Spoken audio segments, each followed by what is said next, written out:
आज के स्टोरी बहुत ही खास होने वाले हैं, तो इस स्टोरी को ध्यानपूर्वक जरूर सुने। तो चलो स्टार्ट करते हैं।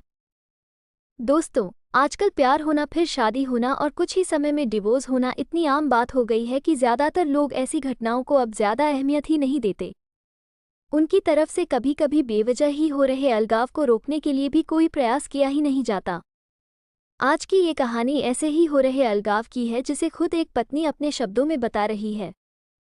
कहानी जैसे जैसे आगे बढ़ती है, तब हम जान पाते हैं कि पत्नी का नजरिया जो है वो कितना अलग है अपने पति के विचारों से, और कहानी का अंत हमारी आंखें भिगोने में सफल होता है।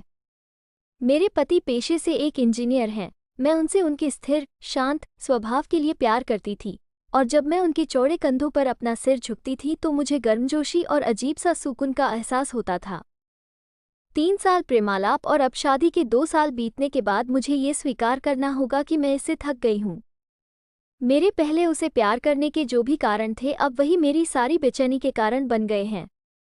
मैं एक भावुक महिला हूँ, और जब रिश्ते और मेरी भावनाओं की बात आती है तो मैं बेहद संवेदनशील हूँ। मैं रोमांटिक पलों के लिए उसी तरह तरसती हूँ जैसे कैंडी के लिए तरस रही एक छोटी लड़की। मेरे पति मेरे बिल्कुल विपरीत हैं। उनकी संवेदनशीलता की कमी और हमारी शादी में रोमांटिक पलों को लाने में उनकी असमर्थता ने मुझे प्यार के विषय में निराश कर दिया है।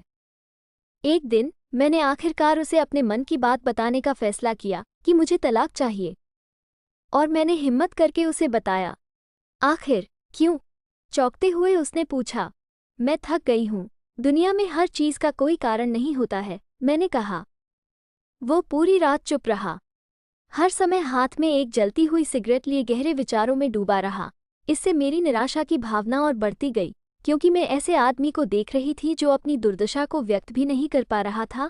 भला मैं उससे और क्या उम्मीद कर सकती थी? और अंत में उसने मुझसे पूछा, मैं तुम्हारा मन बदलने के लिए क्या कर सकता हूँ? किसी ने सच ही कहा है कि किसी के व्यक्तित्व को बदलना मुश्किल है। मुझे लगता है मेरा उस पर से विश्वास उठना शुरू हो गया है। उसकी आंखों में गहराई से देखते हुए मैंने धीरे से उत्तर दिया, मैं तुम्हें एक सवाल पूछती हूँ। अगर तुम्हारा जवाब मेरे दिल को मना सके तो मैं अपना विचार बदल दूंगी। मान लो मुझे एक पहाड़ की चट्टान पर खिला एक फूल चाहिए, और हम दोनों को ये पता हो कि उस फूल को तोड़ने से तुम्हारी मृत्यु हो जाएगी। क्या तुम मेरे लिए ऐसा करोगे? उसने कहा, मैं कल तुम्हें इसका जवाब दूंगा। उसकी प्रतिक्रिया सुनकर ही मेरी उम्मीदें धराशायी हो गईं। मैं अगली सुबह उठी तो पाया कि वो चला गया था, और सामने के दरवाजे के पास खाने की मेज पर दूध के गिलास के नीचे उसकी खुरदरी लिखावट के साथ कागज का एक टुकड़ा पड़ा था, जो पढ़े जाने पर ये बातें बयां करता था। प्रिय, मैं तुम्हारे लिए वो फूल नहीं तोड़ूंगा, लेकिन अगर तुम चाहो तो मैं तुम्हें इसके पीछे का कारण जरूर बताना चाहूंगा। ये पहली पंक्ति पढ़ते हैं। मेरे दिल के हजारों टुकड़े हो गए, फिर भी मैंने पढ़ना जारी रखा। जब तुम कंप्यूटर का इस्तेमाल करती हो तो तुम हमेशा सॉफ्टवेयर प्रोग्राम को गड़बड़ कर देती हो। अंत में तुम स्क्रीन के सामने बैठकर रोती हो। मुझे अपनी उंगलियों को जिंदा रखना पड़ेगा ताकि मैं प्रोग्राम को पुनर्स्थापित करके तुम्हारे कीमती आंसू बहने से रोक सकूं। तुम हमेशा घर की चाबियां गुमा देती हो, इसलिए मुझे दरवाज़ा खोलने के लिए अपने पैरों को जिंदा रखना पड़ेगा ताकि दरवाज़ा तोड़कर तुम्हें घर के अंदर ले जा सकूं। तुम यात्रा करना पसंद करती हो, लेकिन हमेशा एक नई जगह में अपना रास्ता भूल जाती हो। मुझे तुम्हें रास्ता दिखाने के लिए अपनी आंखें जिंदा रखनी पड़ेगी। तुम्हें हमेशा ऐंठन होती है जब भी तुम्हारा पीरियड हर महीने आता है। मुझे अपनी हथेलियों को जिंदा रखना है ताकि मैं तुम्हारी पेट की ऐंठन को शांत कर सकूं। तुम्हें घर के अंदर रहना पसंद है, और मुझे पता है कि तुम अंतर्मुखी व्यक्ति हो। तुम्हारी बोरियत को दूर करने के लिए मुझे तुम्हें चुटकुले और कहानियां सुनाने के लिए अपने मुंह को जिंदा रखना है। तुम हमेशा कंप्यूटर और टीवी देखती हो, और इससे तुम्हारी आंखों का भविष्य अच्छा नहीं होगा। मुझे अपनी आंखों को बचाना होगा ताकि जब हम बूढ़े हो जाएं तो मैं तुम्हारी आंखें बन सकूं, तुम्हारे सिर से सफ़ेद हो रहे बाल चुन सकूं, तुम्हारे नाखूनों को बिना तुम्हें चोट पहुंचाए काट सकूं। मैं भी समुद्र तट पर टहलते हुए तुम्हारा हाथ पकड़ना चाहता हूं।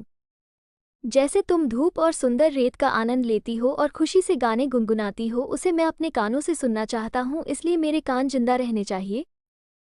जब तुम नहा के निकलती हो तो तुम्हारी भीनी भीनी खुशबू को महसूस करने के लिए मेरा नाक जीवित होना चाहिए। इसलिए मेरी प्रिय, जब तक मुझे यकीन नहीं होता कि कोई है जो तुमसे इससे अधिक प्यार करता है, मैं तब तक उस फूल को नहीं तोड़ूंगा, और जिस दिन ऐसा कोई आया जो तुमसे इससे अधिक प्यार करे, मैं खुशी खुशी उस फूल को तोड़ लूंगा। ये पढ़ते ही मेरे आंसू पत्र पर गिरे और उसकी लिखावट की स्याही धुंधली हो गई। मैंने उसे पढ़ना जारी रखा। अब जब तुमने मेरा उत्तर पूरा पढ़ लिया है, अगर तुम संतुष्ट हो, अगर मैंने तुम्हारे दिल को मना लिया हो, तो कृपया सामने का दरवाज़ा खोलो, क्योंकि मैं बाहर खड़ा हूँ। तुम्हारी पसंदीदा ब्रेड और ताज़ा दूध के साथ मैं जल्दी से दरवाज़ा खोलने के लिए दौड़ी और उसके चिंतित चेहरे को अपने हाथों में कसकर पकड़ा और चूम लिया और उसकी बाहों में समा गई। अब मुझे पूरा यकीन हो गया कि कोई भी मुझसे उतना प्यार नहीं करेगा जितना वह करता है, और मैंने फूल को नहीं तोड़ने का फैसला किया। यही जीवन है और प्रेम है। जब कोई प्यार से घिरा होता है तो उत्तेजना की भावना दूर हो जाती है और वह उस सच्चे प्यार को नज़रअंदाज कर देता है जो शांति और नीरसता के बीच में होता है।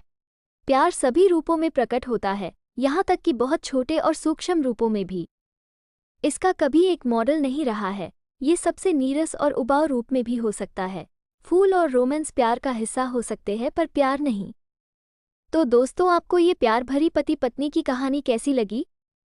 इस छोटी सी कहानी ने आपके भी दिल को छुआ या नहीं? ऐसी ही सैकड़ों कहानियां आपको मिलेंगे हमारे इस चैनल पर। ये स्टोरी आपको कैसा लगा, कमेंट में ज़रूर बताना। अगर आपको अच्छा लगा तो मेरे चैनल को लाइक शेयर सब्सक्राइब ज़रूर करें। मिलते हैं नेक्स्ट वीडियो में, तब तक के लिए बाय।